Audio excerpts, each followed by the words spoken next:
Salutations les fighters, on se retrouve pour une vidéo de MMA. Il se trouve que cette discipline est sur le point d'être légalisée en France, c'est une bonne chose. Alors je sais pas si l'information est officielle ou si elle le sera dans quelques jours, mais il était temps, on va pouvoir enfin avoir des grands combattants qui vont représenter le MMA en plus sur le sol français. On avance dans le bon sens, surtout que voilà, le MMA c'est pas le sport le plus dangereux, le rugby est bien avant, il y a plus de blessés dans cette discipline. Donc voilà, bon, pour ceux qui sont plus arts martiaux ou boxe anglaise et qui sont pas trop MMA, ou ceux qui font pas du tout de sport de combat, cette vidéo, je pense pas qu'elle va vous donner l'envie que le MMA soit légalisé en France, mais faut pas faire une généralité de ce que voilà, je vais vous parler, de ce que je vais vous montrer. Dans tous les sports, il y a des blessés, voire des fois des blessés graves.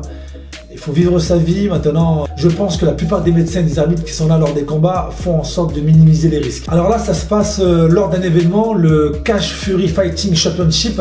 On a deux combattants qui sont sur le point de s'affronter. On a d'un côté le champion des poids plumes, Sabatini, qui va défendre son titre dans son pays d'origine, la Pennsylvanie. Et vous allez comprendre dans quelques minutes pourquoi j'apporte ces précisions. Et le pire dans tout ça, c'est que le champion devait sortir vainqueur de ce combat, qui a été diffusé en direct sur le service streaming UFC Fight Pass. J'imagine même pas ceux qui ont vu ça en direct, franchement ça a dû les effrayer. Très souvent, ce qui est le plus recherché lors des combats de MMA, ce sont les KO. Sinon, il y a les soumissions par strangulation, c'est-à-dire qu'on va essayer de faire une clé à son adversaire pour tenter de l'étrangler et qu'après il puisse s'évanouir. L'arbitre intervient et là le combat est gagné.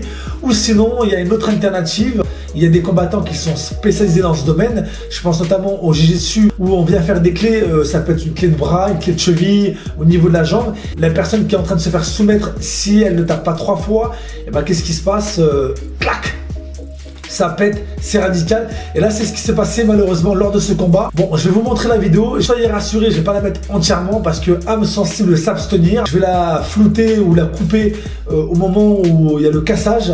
Après, elle n'est pas difficile à trouver, mais franchement, c'est voilà, ça fait bizarre de voir ça. Franchement, c'est juste un truc de malade. Allez, c'est parti, je vous la montre. Sabatini a réussi à mettre son adversaire dès les premières secondes au sol. On a Gonzalez qui parvient à mettre en place sa clé. Il va avec ses jambes entourer le bras de son adversaire. On va voir le bras un peu se tordre. C'est juste c'est franchement, je trouve ça tellement voilà, dégueulasse. Autant un KO ça me choque un peu moins, mais là franchement voilà, je suis désolé, je suis obligé de flouter. Déjà, j'ai pas envie de vous choquer, et de deux, j'ai pas envie que ma vidéo soit démonétisée.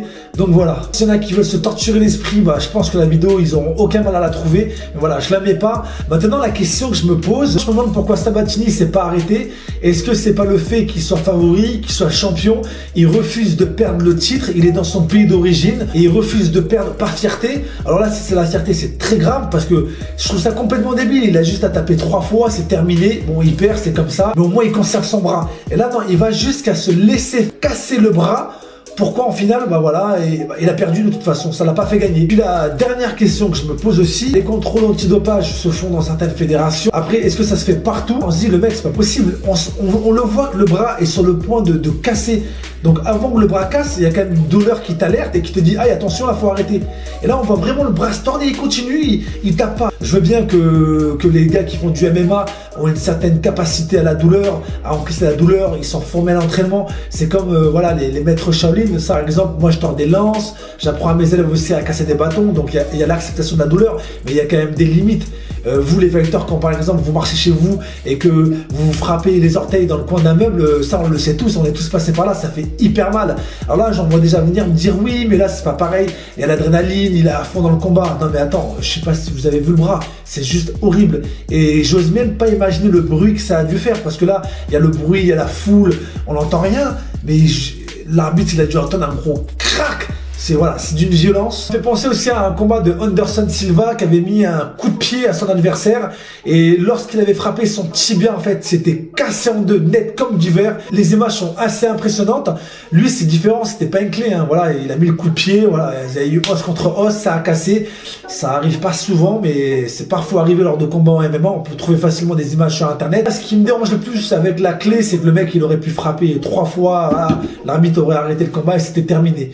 Malheureusement, c'est des choses qui arrivent dans le MMA, c'est médiatisé, il y a des images, comme je vous le dis, je le rappelle, dans tous les sports il y a des accidents, que ce soit au ski, au rugby. Faut pas se servir de ces images pour dire que le MMA, c'est le sport qu'il faut pas légaliser, c'est violent, c'est dangereux. Faut pas dramatiser, faut pas avoir des préjugés sur le MMA. Comme dans tous les sports de combat, il y a des risques et c'est comme ça. Voilà les fighters, j'espère que cette vidéo vous aura plu. N'hésitez pas à réagir, à me donner votre avis dans les commentaires. J'en profite rapidement pour vous dire que ce week-end, je serai avec mon équipe, la Morel Team, au championnat de boxe Sanda Occitanie qui va avoir lieu enfin pour la première fois à Perpignan. Je mettrai des stories pour vous tenir un peu au courant des combats. N'hésitez pas à me suivre sur Instagram, voilà, si vous voulez plus d'infos, je vous mets le lien dans la description. Merci à tous ceux qui me soutiennent depuis le début, à ceux qui viennent d'arriver. N'hésitez surtout pas à mettre un pouce bleu si cette vidéo vous a plu. C'était Steel Fight et je vous dis à très vite les fighters.